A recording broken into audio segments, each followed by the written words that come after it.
welcome to my channel. My name's Tamara. If this is your first time joining me, put my shirt down. I am currently 38 weeks pregnant. Surprised I made it this far. It's been a long month or so with all this virus stuff going on. So yeah, I'm due in April. So, like I said, I'm 38 weeks pregnant, the third trimester. I haven't done a third trimester update, so I guess I'm due for one. So, I went to the doctor today for my 38-week appointment, and I was 146 pounds. And last week when I went for my appointment, I was 147, but I think 'cause I had more clothes on last week than I did this week. And so it's been climbing, so I've been gaining like a 1 pound a week for the last few weeks, and I think that's what they said you're supposed to do. So that's what I've been doing. I started off at, I think I was about 124 pounds, so I've gained a lot of pounds this time. I don't remember how many I gained the last time. I don't think I gained as many because I weighed more then, and this time I weighed less, I'm pretty sure, starting out. But yeah, baby boy's fine. As you can see, he's really big. I'll stand up at the end and show you guys my whole stomach. I've been struggling with clothes to wear. Obviously, we've been stuck in the house for the last few weeks, so I haven't really had to put clothes on, but I have to struggle to find clothes to put on when I do leave the house, because last time I was pregnant in the summer, so it was easy to have clothes, like with the clothes I wore then, but since it's been winter time, I had to wear more clothes. So I wore this shirt last pregnancy, and it's not a maternity shirt, it's just a big oversized t-shirt. And then I'm wearing maternity pants, or leggings. And then my shoes today, I wore like summer slip-on shoes, and they barely fit because my ankles are starting to swell. They didn't start swelling until the last like month here.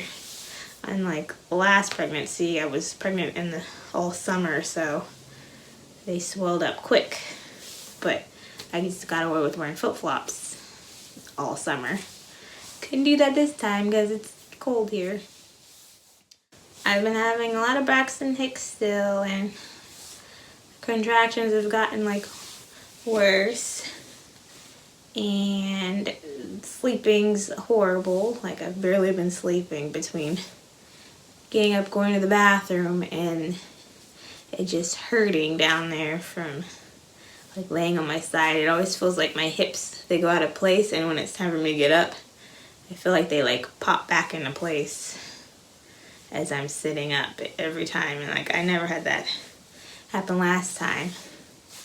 And I had to stop using my pregnancy pillow because it just makes it worse for some reason, having my legs apart at night than them just being squished together. Like, nothing helps. So I'm so tired every day. And still have 2 kids to take care of, and one to teach at home now since she can't go to kindergarten. She has online work, so I have to make sure she does that every day. When I hit 36 weeks, I had my last ultrasound, and the baby looked good. She said he was measuring at about 6 pounds, and that they gain about half a pound a week. So it might be an 8-pounder, just like my son, which is fine. I wouldn't be surprised. And I feel much bigger this pregnancy than last pregnancy. But I was kind of bummed. Like, last pregnancy at this doctor's office, their ultrasound tech quit. So they had to have us go to another ultrasound place that was like down the street.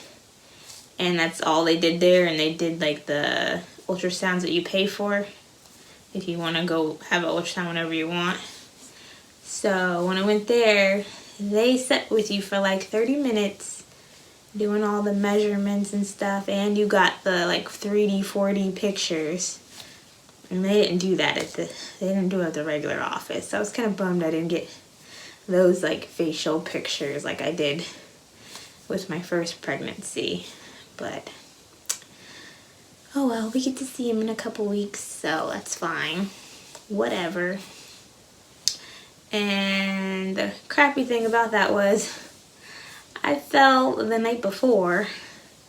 I like stubbed my toe on something that's been on the floor in the hallway for weeks. And I don't know, I wasn't paying attention. So I stubbed my toe and I was standing, but then I just like dropped to my knees, but I didn't drop to both knees. I only dropped to one knee. And when I did that, I guess I like fell sideways onto that knee, and it like pulled like all my groin muscles. So I couldn't hardly walk the next day because it happened the night before, like at midnight. So I was like struggling walking. I couldn't go up and down stairs. It hurt so bad, but I had to go to my appointment, so I took Tylenol. That was the first time I took Tylenol the whole pregnancy, but I just couldn't take it. I couldn't walk out of the house. So I was like, oh fine, I'll just take a Tylenol. And then on the Tylenol bottle, it says like take 2 at a time. But I didn't want to do that, so I just took 1 at a time.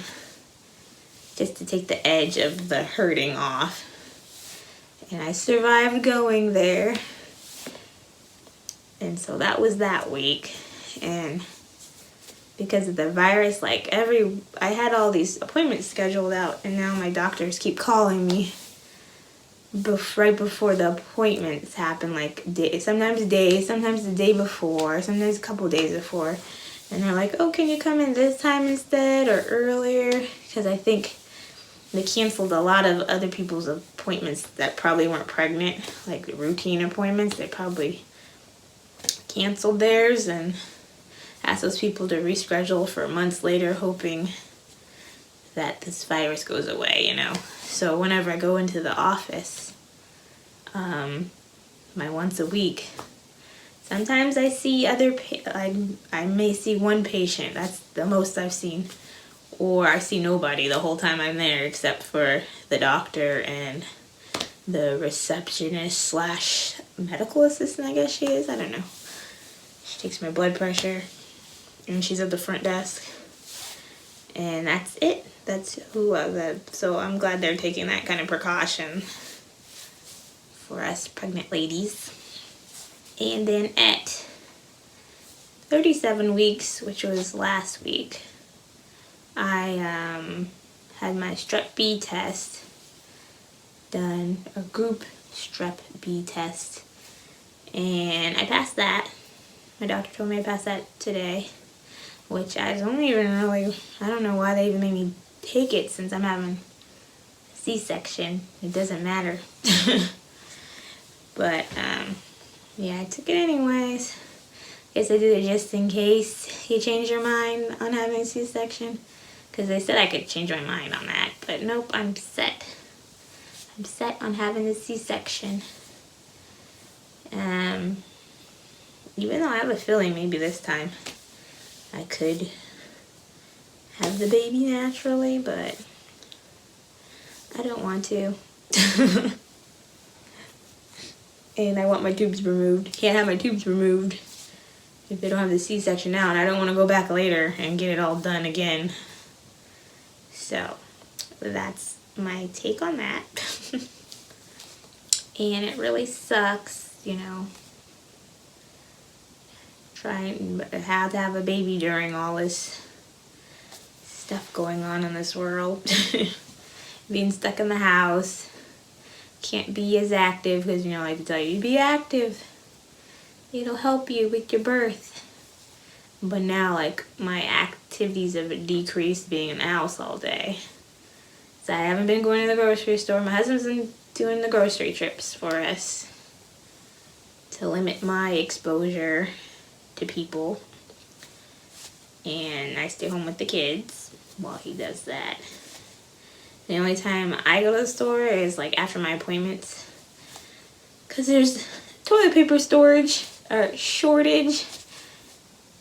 So like today, right after my appointment, since it was early in the morning, I went straight to the store that was across the street from it, a local store, to check to see if they had toilet paper. And they did, but they only allowed you get 2 rolls per person, and they were $1 a roll. So I got my 2 rolls, because yeah, we're trying to get as many rolls as we can, because we only have like 9 rolls. Yeah, we're not trying to hoard here. We're just trying to have enough for us to last, just in case we can't go find them in the next 2 weeks when we run out, you know. So we've been finding them here and there at places. No place has like a big package of them that we found to buy. Then we'll just be fine. Then we won't go back to the store for another month or so. Since there's 3 of us that use toilet paper. And in my earlier video, I mentioned that my husband was going to miss the birth. And guess what? Now he's not. Because the Army canceled all travel for, well, not the Army, the military as a whole. Canceled all travel for people, service members. So now he didn't have to go to the school he was scheduled to go to, so he'll be here for the birth, which is good. But my mom was supposed to come, and her flight is currently canceled. She doesn't have a flight to come here now, but she's planning on buying a new flight so she can get here in the next week to keep our kids and our dogs, because my mother-in-law, she's an essential person at her job, so she can just take off to watch our children and my dogs. Oh yeah, and the hospital here, just like a lot of hospitals across the country, they have nixed the whole having whoever you want come to the hospital with you. So with this hospital, you're gonna have one support person with you. And so my husband will be my one support person. And I asked the doctor today, like the rules of the hospital, like, does that support person have to stay there the whole time, or can they come and go? And he said they can come and go, which is a good thing, because I was like worried about that, because he can't just be at the hospital with me for 3 days. And I'm hoping they change that too. I hope I don't have to stay there 3 nights like they say I do now. I hope they'll bump it down to 2. So I'm going to try my best to show that, like, I'm ready to go home, instead of making me stay. Because my last time, they made me stay for 4 nights. That was like way too long. I was so ready to come home, because it was just rough being in the hospital for that many days, and they wake you up all through the night, and through the day they're bothering you, and you gotta eat hospital food. And now I'm like, I don't want to have to worry about possibly being infected by someone that works there, because they might have treated another mother on that floor that has it and she didn't know, you know, because I've been staying in the house, so I didn't bring it to the hospital. Someone else probably did, since a lot of people just do not want to stay at home like they're asked. I don't know if I said in the beginning, technically I'm not 38 weeks yet. In a few days I'll be 38 weeks. But it says, like, on the app, 38 weeks, your baby's the size of a mini watermelon. I think this kid's bigger than a mini watermelon. I can feel him when he stretches out and everything. But anyways, I'm gonna quickly show you my baby bump, and then we'll end this video. Yeah, closing my laptop because that's what I had my notes on. But here is my bump. It's pretty big.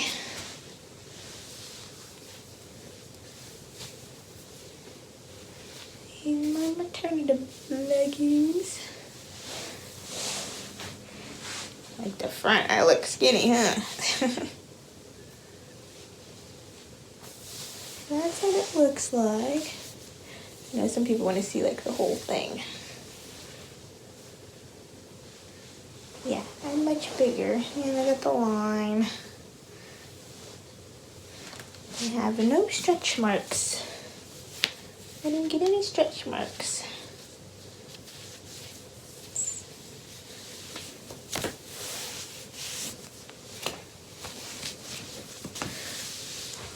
And I didn't have any stretch marks last pregnancy either, which I'm surprised about. I asked my mom if she ever had stretch marks, and she said she didn't get any either. She got them like later in life, but none like having me or my brother. So that's probably why I didn't get them either, because, you know, they said it's genetic.